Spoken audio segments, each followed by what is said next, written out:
कोणतरी आले काकूकडे. ये वर वर वर.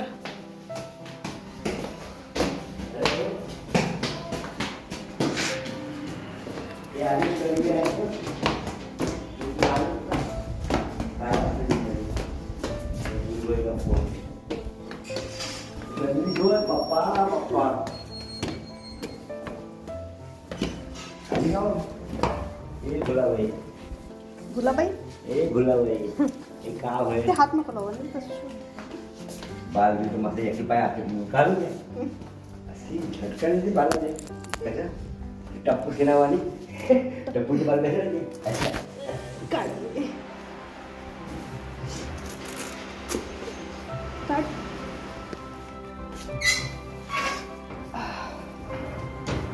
तिथून बंद कर.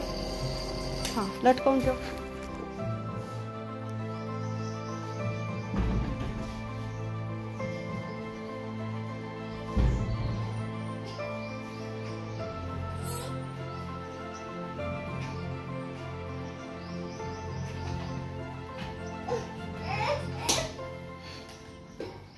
नमस्कार मित्रांनो, डे व्लॉगमध्ये तुमचं खूप खूप स्वागत आहे. सवनवीला घेऊन आलेली आहे, जवळपास झाले आता 5 वाजत आहे आणि आज जेवण व्हायला ॲक्च्युली.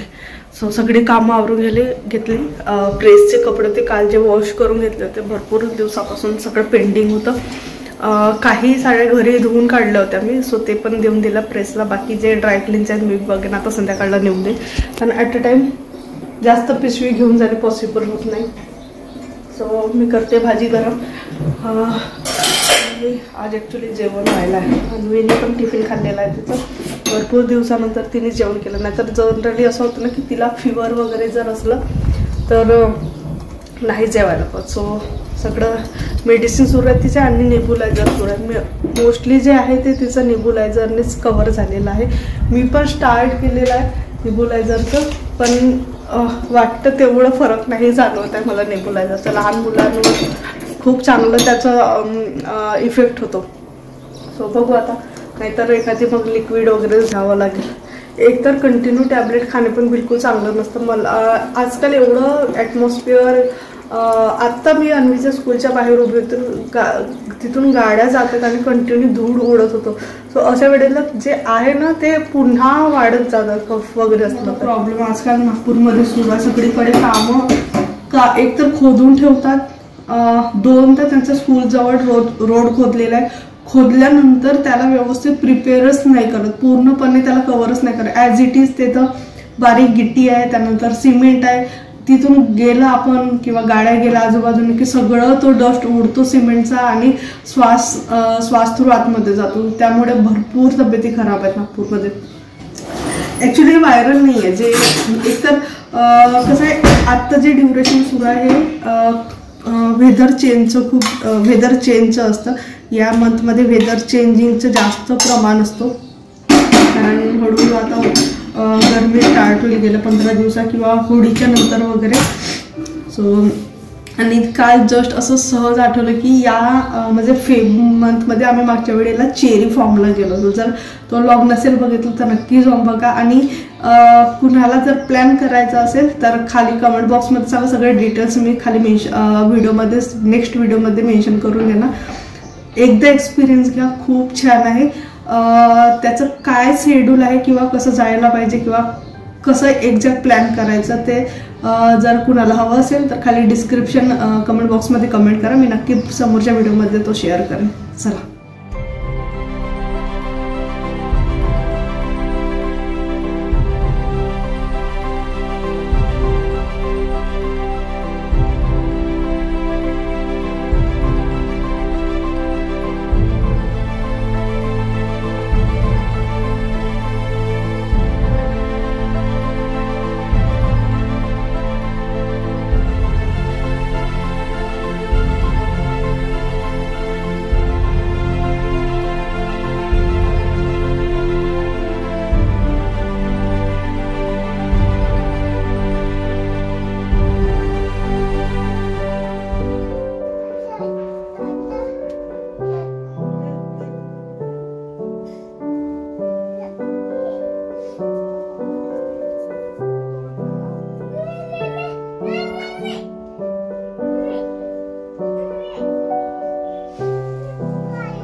वाजले जवळपास 7:45 स्वयंपाक मांडलेला आहे आणि ते पूर्ण घर आवरून घेतलं. आता अन्वी आली की 2 मिनिटात पुन्हा ॲज इट इज होणार, काही अर्थ नाही. तरी हे पाळून गेली ती खेळायला. त्यानंतर इथे पण थोडं आवरून घेतलं. नाही म्हटलं तरी भरपूर पार्सल हे सगळं ड्रायक्लीनला घालायच्या आहेत. साड्या सगळं काढून ठेवलं. ही जी शेअर केली होती ती बेडशीट आहे. इथं प्रेसचे कपडे आहेत आणि हे वॉश करायचं आहे. सो अन्वीचे खेळणे हे घेऊन दिलं तर 2 दिवसामध्ये त्याची सगळं तोडताड करून इथं ठेवलेलं आहे.